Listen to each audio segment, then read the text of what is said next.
안녕하세요, 홍쌤입니다. 지난 부수편 8번째 영상에 이어 오늘은 부수편 9번째 영상을 준비했습니다. 마찬가지로 부수 글자 3글자를 준비했으니까요, 즐겁게 시청해 주셨으면 좋겠습니다. 첫 번째 글자는 창과자라는 부수 글자인데요, 여러분들의 이해를 돕기 위해 그림으로 준비했습니다. 그림 보면서 조금 더 자세히 설명드리도록 하겠습니다. 창과자는 창이나 전쟁, 싸움이라는 뜻을 가진 글자입니다. 창과자는 그림에서 보다시피 고대에 사용하던 창을 그린 것입니다. 이 창은 끝에 나처럼 생긴 무기가 달린 것이 특징으로 적의 다리를 절단하는 용도로 쓰였습니다. 창과자는 이렇게 무기와 관련된 것이기 때문에 무기를 주로 사용하는 전쟁과도 관련이 있습니다. 자, 이렇게 창과자가 붓으로 들어간 한자는 크게 전쟁 또는 무기와 관련이 있다고 생각을 하시면 되겠습니다. 자, 그러면 창과자를 붓으로 사용하는 예시 한자를 보도록 하겠습니다. 첫 번째 한자가 싸움 전자인데요, 마찬가지 싸울 때는 무기가 필요하기 때문에 창과자가 붓으로 들어가 있는 것을 알 수 있습니다. 두 번째 한자는 경계할 계자인데요, 이 경계할 계자는 손으로 창을 들고 주위를 경계한다는 뜻으로 만들어진 글자입니다. 두 한자 모두 전쟁과 관련이 있기 때문에 창이 붓으로 들어가 있는 것을 알 수 있습니다. 자, 이렇게 창과자가 붓으로 들어가면 그냥 쉽게 무기 또는 전쟁과 관련이 있다, 이렇게 생각을 하시면 되겠습니다.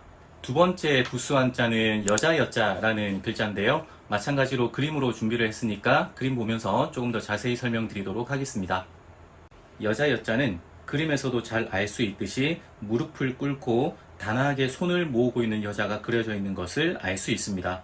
이렇게 여자여자는 단아한 여성의 자태를 그린 것입니다. 하지만 이 여자여자가 붓으로 쓰일 때는 부정적인 의미를 전달하는 경우가 많이 있습니다. 이는 가부장적이었던 고대 사회에서 남성 중심의 사고방식이 문자 형성에 영향을 미쳤기 때문입니다. 자, 이렇게 여자여자가 붓으로 들어가게 되면 부정적인 뜻을 전달하는 경우가 상당히 많이 있습니다. 예시 한자를 보며 말씀드리겠습니다. 첫 번째 한자가 싫어할 혐자, 두 번째 한자가 망령망자, 세 번째 한자가 미워할 질자입니다. 모든 글자의 뜻을 보면 아시겠지만 모두 부정적인 의미를 담고 있습니다. 이렇게 여자여자가 붓으로 들어가게 되면 부정적인 의미를 전달하는 경우가 많이 있습니다. 물론 여자여자가 붓으로 들어간다고 해서 100% 부정적인 뜻을 전달하는 것은 절대 아닙니다. 예를 들어 예쁠 원자 또는 고울 연자 같이 여성의 아름다움을 나타내는 한자도 있습니다. 하지만 대체로 여자여자가 붓으로 들어가게 되면 부정적인 의미를 전달하는 경우가 많이 있습니다. 세 번째 부수 글자는 흑토자라는 글자인데요, 일상생활에서 많이 쓰이고 누구나 쉽게 아는 글자인 것 같습니다. 마찬가지로 그림을 보면서 조금 더 자세히 설명드리도록 하겠습니다. 흑토자는 평지 위로 둥근 것이 올라온 모습이 그려져 있는데 이것은 흙을 표현한 것입니다. 흙을 표현하기 위해 지면 위로 흙덩어리가 뭉쳐있는 모습을 그린 것입니다. 이렇게 흑토자는 흙을 그린 것이기 때문에 붓으로 쓰일 때는 흙과 연관되거나 또는 장소 등과 관련이 있습니다. 그래서 흑토자가 붓으로 들어간 한자를 보면 흙이라든지 또는 흙이 있는 땅 또는 장소 등과 관련이 있다고 생각을 하시면 되겠습니다. 마찬가지로 예시 한자를 보도록 하겠습니다. 첫 번째 한자가 땅지자라는 한자인데요, 당연히 땅에는 흙이 있죠. 그래서 흙이 있는 땅이라는 의미를 가지고 있습니다. 두 번째 예시 한자가 땅양자인데요, 이 땅양자는 경작이 가능한 비옥한 땅을 뜻하기 위해 만든 글자입니다. 그래서 이 땅양자에서 말하는 흙덩어리라는 것은 경작할 수 있는 부드러운 흙이라는 뜻입니다.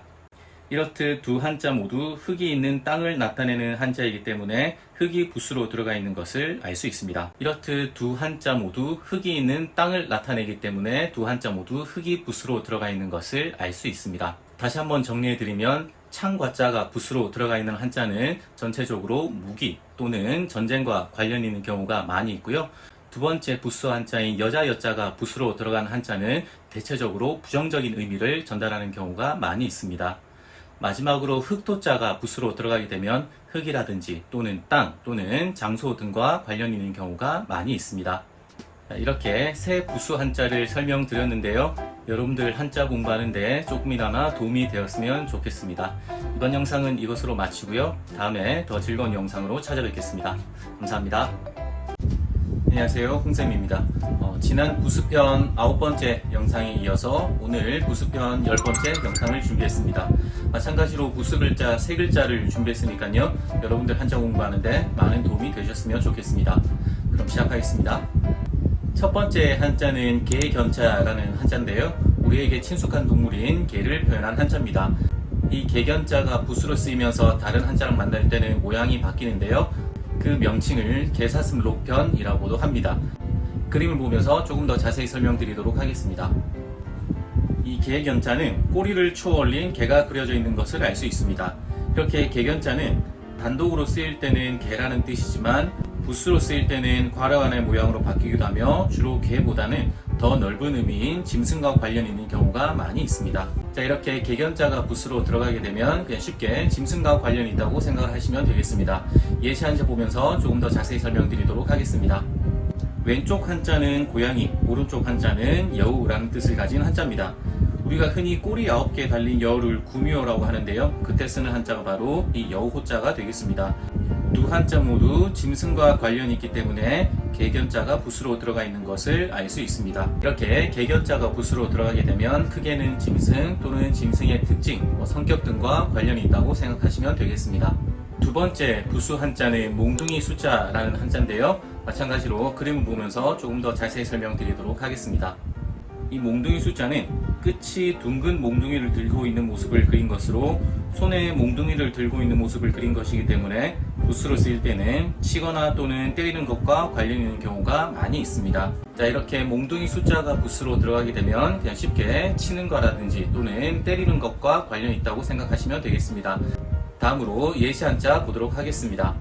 첫 번째 예시 한자가 헐다라는 뜻을 가진 회자인데요, 우리가 훼손이라는 글자에 쓰이는 한자가 바로 이 한자가 되겠습니다.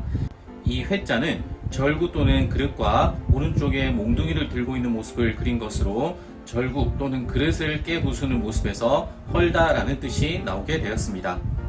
다음으로 죽일살자는 왼쪽 부분은 짐승의 목에 칼이 꽂혀 있는 모습으로 죽이다 라는 뜻이 생겼고, 오른쪽에 몽둥이 숫자를 넣음으로써 죽이는 표현을 더욱 사실적으로 또한 강조했다는 것을 알 수 있습니다. 몽둥이 숫자가 부수로 들어가게 되면 크게 치거나 또는 때리는 것과 관련이 있다고 생각하시면 되겠습니다. 다음 부수 한자는 조개패자라는 글자인데요, 이 조개패자는 여러분들이 꼭 알고 계셨으면 좋겠습니다. 그림을 보면서 조금 더 자세히 설명드리도록 하겠습니다. 이 조개패자는 껍질이 벌어진 조개를 그린 것입니다.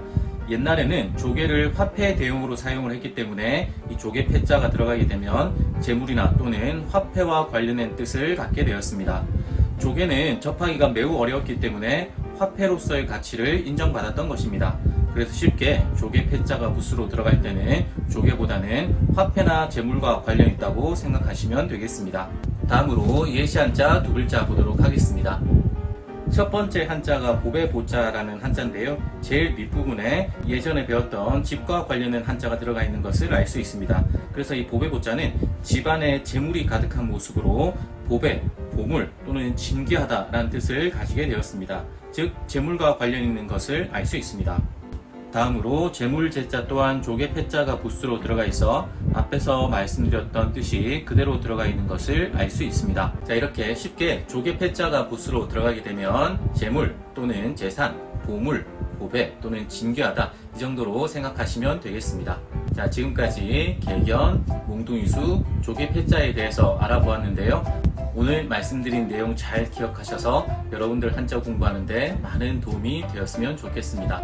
이번 영상은 이것으로 마치고요, 다음에 더 유익한 영상으로 찾아뵙겠습니다. 감사합니다. 안녕하세요, 홍쌤입니다. 지난 부수편 10번째 영상에 이어서 오늘은 부수편 11번째 영상을 준비했습니다. 마찬가지로 부수 글자 3글자를 준비했으니까요, 즐겁게 시청해 주셨으면 감사하겠습니다. 첫 번째 글자는 귀자라는 글자인데요, 마찬가지로 그림을 보면서 조금 더 자세히 설명드리도록 하겠습니다. 귀자는 귀의 귓바퀴와 귓볼을 그린 글자입니다. 이 귀자는 사람의 귀를 그린 것이기 때문에 귀의 기능인 듣다와 관련된 뜻을 가지게 되었습니다. 한자에 이 귀자가 부수로 들어가게 되면 그냥 쉽게 듣는 것과 관련이 있다고 생각을 하시면 되겠습니다. 그럼 귀자가 부수로 들어간 예시 한자 두 글자 보도록 하겠습니다. 첫 번째 예시 한자는 들을 청자라는 한자입니다. 우리가 일상생활에 청각이라는 단어를 쓰는데요. 그때 쓰는 한자가 바로 이 들을 청자가 되겠습니다. 이미 듣다라는 뜻을 가지고 있기 때문에 귀자가 붓으로 들어가 있는 것을 알 수 있습니다. 다음 두 번째 예시 한자가 소리성자라는 한자인데요. 이 소리성자는 석경을 그린 글자에 몽둥이를 든 모습, 즉 석경을 치는 모습을 표현한 글자입니다. 여기에 귀자를 더해서 악기 소리를 듣는 모습으로 소리라든지 또는 노래라는 뜻을 가지게 되었습니다. 귀자가 붓으로 들어가게 되면 듣는 것과 관련이 있다, 이렇게 생각을 하시면 되겠습니다. 두 번째 부수 글자는 말씀언자라는 글자인데요. 마찬가지로 그림을 보면서 조금 더 자세히 설명드리도록 하겠습니다. 말씀언자는 그림에서 보다시피 입에서 소리가 퍼져나가는 모습을 그린 것으로 붓으로 쓰일 때는 말하다와 관계된 뜻을 전달하는 경우가 상당히 많이 있습니다. 이렇듯 말씀언자가 붓으로 들어가게 되면 그냥 쉽게 말하는 것과 관련이 있는 경우가 상당히 많이 있습니다. 예시 한자 보면서 조금 더 자세히 설명드리도록 하겠습니다. 첫 번째 예시 한자가 말할 화자라는 글자인데요. 우리가 대화하다 할 때 쓰는 한자가 바로 이 말할 화자가 되겠습니다. 이 말할 화자는 말씀언자라는 왼쪽 글자와 혀설자라는 오른쪽 글자가 결합한 모습입니다. 이렇게 말하다 라는 뜻을 가진 한자이므로 말씀언자가 붓으로 들어가 있는 것을 알 수 있습니다. 두 번째 예시 한자는 익힐강자라는 글자인데요. 이 익힐강자에서 오른쪽 부분은 물고기 두 마리가 서로 입을 맞대고 있는 모습을 그린 것으로 조우하다 또는 만나다 라는 뜻을 가지고 있습니다. 이렇게 익힐강자는 조우하다 라는 뜻을 가진 한자에 왼쪽에 말씀 언자가 더한 것으로 서로 만나서 이야기를 한다 라는 뜻으로 만들어졌습니다. 그러니까 익힐강자는 누군가를 만나 이야기를 들어가며 배워 익혀나가다 라는 뜻을 가지게 되었습니다. 말씀 언자가 붓으로 들어가게 되면 그냥 쉽게 말하는 것과 관계 있는 경우가 상당히 많이 있습니다. 마지막 세 번째 부수 글자는 벼화자라는 글자인데요. 마찬가지로 그림을 보면서 조금 더 자세히 설명드리도록 하겠습니다. 벼화자는 벼가 여물어 고개를 숙인 모습을 그린 것이므로 조금 더 넓게는 모든 곡식을 총칭하는 뜻으로 쓰이고 있습니다. 벼화자는 곡식을 그린 것이기 때문에 붓으로 쓰일 때는 곡식이라든지 곡식의 종류 또는 곡식의 가치와 관련된 의미를 전달하게 되어 있습니다. 즉 이렇게 벼화자가 붓으로 들어가게 되면 곡식이라든지 곡식의 종류 또는 곡식의 가치 등과 관련이 있다고 생각을 하시면 되겠습니다. 다음 예시 한자 보면서 조금 더 자세히 설명드리도록 하겠습니다. 첫 번째 예시 한자가 곡식곡자라는 한자인데요. 이 곡식곡자는 벼화자와 껍질 각자가 결합한 모습입니다. 이 껍질 각자는 단단한 껍질을 벗기는 모습을 표현한 것입니다. 그래서 이 곡식곡자는 벼라든지 조, 수수처럼 단단한 껍질이 있는 곡식을 뜻하기 위해 만든 글자입니다. 두 번째 예시 한자는 시종자라는 글자입니다. 이 시종자는 벼라는 부수와 무거울 중자가 결합한 한자입니다. 무거울 중자는 등에 무거운 보침을 지고 있는 사람을 그린 것이므로 무겁다라는 뜻이 있습니다. 이렇게 무거운 짐을 메고 있는 사람을 그린 무거울 중자에 벼화자가 더해진 이 시종자는 벽실을 등에 짊어지고 있다는 뜻을 표현한 것입니다. 곡식의 종자는 매우 다양합니다. 그래서 이 시종자는 종의 다양성에 빗대어 종류를 뜻하기도 합니다. 벼화자가 붓으로 들어가게 되면 곡식이라든지 곡식의 종류 또는 곡식의 가치 등과 관련이 있다고 생각하시면 되겠습니다. 이번 영상도 이렇게 부수 글자, 세 글자 알아보았는데요. 오늘 제가 드린 말씀이 여러분들 한자 공부하는데 많은 도움이 되었으면 좋겠습니다. 이번 영상 이것으로 마치고요. 다음에 더 유익한 영상으로 찾아뵙겠습니다. 감사합니다. 안녕하세요, 홍쌤입니다. 지난 부수편 11번째 영상에 이어서 오늘은 부수편 12번째 영상을 준비했습니다. 마찬가지로 부수 글자 3글자를 준비했으니까요. 즐겁게 시청해 주셨으면 좋겠습니다. 그럼 시작하겠습니다. 첫 번째 부수 한자는 구슬옥자라는 부수인데요. 항상 그래왔듯이 그림을 보면서 자세히 설명드리도록 하겠습니다. 이 구슬옥자는 가공된 여러 개의 보석을 끈으로 연결해 놓은 모습으로 그려져 있습니다. 이 구슬옥자는 그림에서 보다시피 다른 한자랑 만나면 모양이 바뀌는데 임금왕자랑 모양이 같은 것을 알 수 있습니다. 어떤 한자에서 붓으로 쓰인 한자가 임금왕자처럼 생겼다면 임금왕자가 아니라 구슬옥자로 쓰인 경우가 훨씬 많이 있습니다. 이렇듯 구슬옥자가 붓으로 쓰일 때는 구슬이라든지 구슬과 같은 보석 또는 구슬처럼 둥근 것과 관련 있는 경우가 많이 있습니다. 다음 예시 한자 보면서 조금 더 자세히 설명드리도록 하겠습니다. 첫 번째 예시 한자는 고운구자라는 글자인데요. 구슬옥자라는 부수와 구자라는 음을 가진 한자가 결합한 모습입니다. 이 고운구자는 본래 둥글게 깎아 놓은 옥을 뜻하기 위해 만들었지만 지금은 구슬처럼 둥글다 또는 공의 뜻을 가지고 있습니다. 두 번째 예시 한자는 구슬주자라는 한자인데요. 마찬가지로 구슬옥자라는 부수와 주라는 음을 가진 한자가 결합한 모습입니다. 이 구슬주자는 둥근 형태의 보석을 뜻하기 위해 만든 글자지만 현재는 부수의 뜻인 구슬의 뜻을 그대로 가지고 오게 되었습니다. 자, 이렇듯 구슬옥자가 부수로 들어가게 되면 구슬이라든지 보석 또는 둥근 것과 관련이 있다 이렇게 생각을 하시면 되겠습니다. 두 번째 부수 한자는 기운기자라는 글자인데요. 마찬가지로 그림을 보면서 조금 더 자세히 설명드리도록 하겠습니다. 이 기운기자는 구름이 흘러가는 모습을 그린 것으로 단순히 획을 3번 긋는 것으로 하늘의 기운을 표현했습니다. 그래서 이 기운기자가 부수로 쓰일 때는 기라든지 또는 기운과 관계된 의미를 전달하게 되었습니다. 이 기운기자가 부수로 쓰인 대표적인 예시 한자 보도록 하겠습니다. 예시 한자 또한 기운기자라는 글자인데요. 이 기운기자는 부수로 쓰인 기운기자와 쌀미자가 결합한 모습입니다. 여기 기운기자라는 부수의 쌀미자의 의미는 밥을 지을 때 나는 수증기가 올라가는 모습을 표현한 것입니다. 하지만 지금은 기운이라든지 또는 기세 또는 날씨와 관련된 뜻으로 사용되고 있습니다. 이렇게 기운기자가 부수로 들어가게 되면 기라든지 또는 기운과 관련이 있다 이렇게 생각하시면 되겠습니다. 세 번째 부수 한자는 점복자라는 글자인데요. 마찬가지로 그림을 보면서 조금 더 자세히 설명드리도록 하겠습니다. 이 점복자는 점이라든지 또는 점괘와 관련된 뜻을 가진 글자입니다. 이 점복자는 고대에 점을 치던 방식에서 유래한 글자입니다. 고대에는 달궈진 쇠꼬챙이를 거북의 배딱지에 지져서 갈라진 모양과 소리에 따라 길흉을 점쳤다고 합니다. 그래서 이 점복자가 부수로 들어가게 되면 점이라든지 또는 점괘와 관련이 있는 경우가 많이 있습니다. 점복자가 들어간 대표적인 예시 한자 보도록 하겠습니다. 이 점복자가 부수로 들어간 대표적인 예시 한자가 점칠점자라는 한자인데요. 이 점칠점자는 점복자와 입구자가 결합한 모습입니다.